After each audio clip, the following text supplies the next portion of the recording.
We'll talk about the Steelers with one Mark Schlereth in a minute, but first, check it out. Terry Rozier leading the break, finding a wide open Al Horford for the alley-oop. Oop also is the way we say that. Alley-oop, I like that, Jenna. You could get that into the pop culture lexicon. Working on the pop culture lexicon. Oh, I like the eyes looking the other way. You know, just look away, throw the oop. So get it out. That's a loop if you're playing. It's a big sequence in the game, too. Not a ton of Cavs highlights, but here's K-Love with a huge block on Aaron Baynes. This would have felt right like there. They might be able to make a little bit of a run. And then what happened? But they couldn't make a run. They missed shots. LeBron turned the ball over. More of the same from this game. Yeah, not the most athletic, too, of all these athletes on the floor. Not the most athletic dunk block combo. No, I think the ball slipped a little bit out of his hand.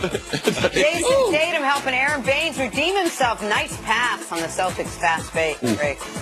Go get him, Aaron Baynes. With the man bun. You with the man bun? Fake with the loop. No, the man bun that's a bad look. You used to have a man bun. Yeah, I never had Second a man year bun. in Washington. I did have, no. I You had a mullet. I had a great Yes. mullet. Back in the high school days. I could And sometimes you tie it up in a man bun. I've seen the pictures.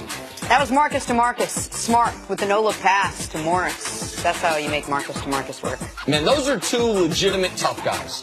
Not some fake tough guys like I know you like to talk about in the NBA. See, Marcus Smart and Marcus Morris are going up two. against two I don't know about NFL NBA guys and here. tough guys. I mean, you know. Kind of an oxymoron, Nate. No, I said there's some of them. Marcus Smart, Mutually Marcus Morris. exclusive events. Yeah, that's like, hey, man, who's the toughest ballerina? Oh, that ain't right. Oh, she's tough, boy. She's got horns and bunions. Oh, wow. Let's move on. Le'Veon Bell with a no-show at Steelers OTAs yesterday. He remains unsigned after receiving a second consecutive franchise tag. According to teammate Antonio Brown, that's a bad idea. Brown said, quote, "You can't make anything better without showing up. That is my mantra every day on this show."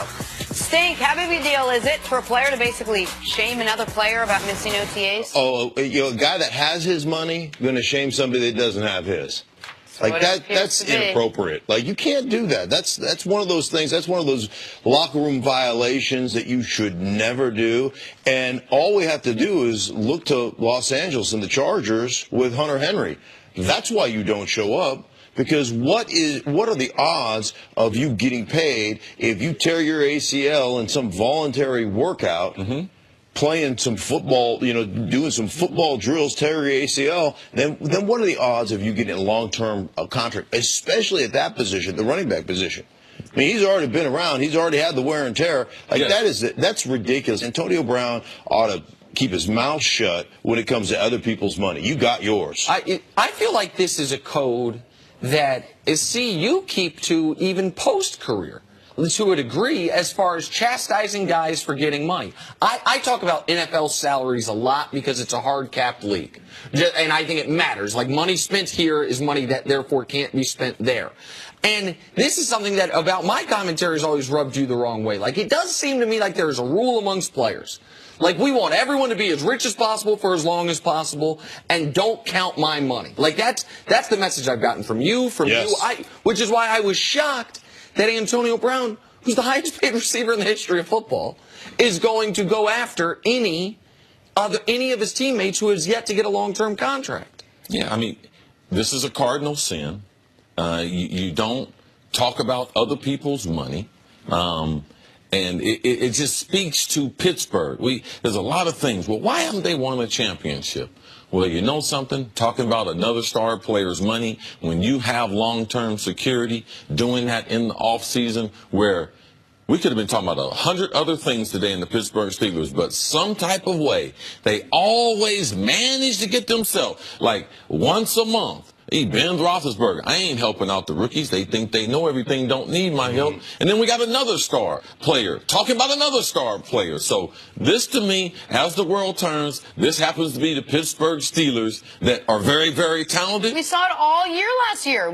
27 stories about the Steelers. 26 of them were not even football related. Not only last year, Jenna, since this collection of players, all right? This is the only time in Pittsburgh Steelers history that you have all these little subplots, all these other agendas coming out of the locker room. And I believe It's a team sport. Right. All right? It affects the bottom line.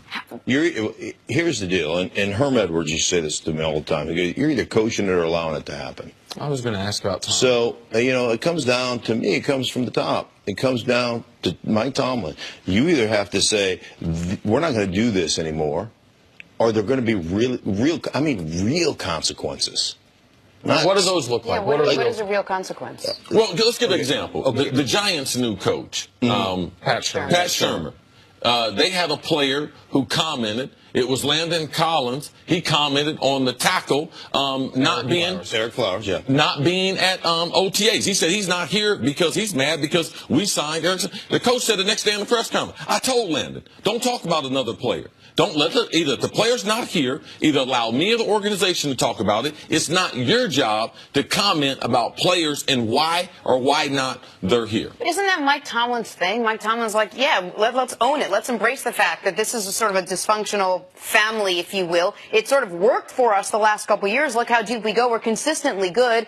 So let them have their whatever they want to do, and when we get out on the field, we're going to go play football. Hasn't that sort of been the way Mike Tomlin has coached this team? There's no question. And you can talk about one of the most talented teams in the league for sure, but one of the most talented teams we've ever seen here in the last decade that doesn't have a ring. To show for it in the last 5 or 6 or 7. I don't remember when exactly the last time the Pittsburgh Steelers won a world championship, but it's been a while, and they haven't done it with this collection. Before they had L. Bell, before they had Antonio Brown. Right. I mean, it was Big Ben was there, yes. but and Mike Tomlin was there, but that's basically it as far as the key components go. And there's earlier we were talking about LeBron, and you were like, everyone says he played terribly. He did have 26, 10, and 5. Well, that was below what the expectations were for him.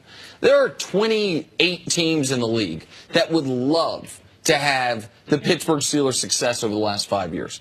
The problem is there's 30 or 31 teams in the league that have less talent than Pittsburgh. Like when you talk about overall offensive firepower, I think it's the best. It could be the best offense in the league. It's the only team in the league that has a consensus top 5 quarterback, running back, and wide receiver. It also has an entrenched head coach, has an excellent home field advantage, has a division where you get 2 free wins every year against the Browns. Like, there are a lot of edges you have in Pittsburgh, and they haven't fully exploited. I thought they would last year. I thought they could win the Super Bowl last year. Right. Let me give you one of the most regal people I've ever been around in my entire life is Joe Gibbs, my first head coach. And Joe Gibbs used to say this all the time, and it holds true. And it holds true through I was blessed to be on 3 championship teams. He used to say that talent will make plays in the first 3 quarters, and great character will win games in the 4th quarter. And the problem that you get into when you have a collection of talent that cares more about itself than it cares about the collective of the team is that when the going gets tough, you're worried about you as opposed to us. And when you're not worried about us, guess what you don't do? You don't win championships. And that's the bottom line. And that, to me, is the Pittsburgh Steelers' problem. They have a championship organization at the top. They have a championship level of talent throughout their team, but they don't have a championship attitude that permeates that team, and that starts from the coach. Mark, you have a championship attitude. We love it. Absolutely. It makes us happy. You got the hardware to prove it. Thank you so much, as always. Love having you here. With you guys. Coming up, look who's here. Milwaukee Bucks star Chris Middleton. All right. Welcome to the show, bro. Thanks for having me. How are you? Good, how are you? Jenna. We got nice to talent see you. here today. I like to invoke call.